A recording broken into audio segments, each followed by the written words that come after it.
দেখেন আল্লাহ সুবহানাহু ওয়া তাআলা সূরা জারিয়াতের 56 নং আয়াতে কিন্তু বলছেন যে আমি মানুষকে সৃষ্টি করছি, জিনকে সৃষ্টি করছি আমার ইবাদত করার জন্য, অন্য কোনো কারণে সৃষ্টি করিনি।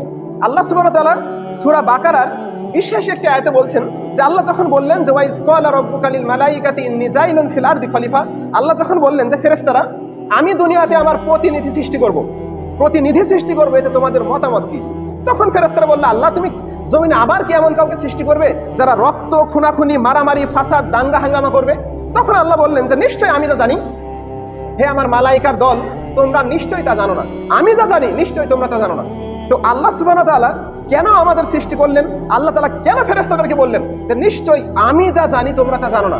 এর কারণ হচ্ছে আল্লাহ জানেন যে আমি আমার জমিনে এমন খলিফা প্রতিনিধি সৃষ্টি করব, আমি আমার জমিনে এমন রাসূল প্রেরণ করব যাদের দায়িত্ব হবে মূর্তি ভাঙার, পৃথিবী থেকে সমস্ত শিরকে, পৃথিবী থেকে সমস্ত মূর্তিকে ভেঙে চুরে একদম গুরমার করে দিবে, একদম সাফ করে দিবে।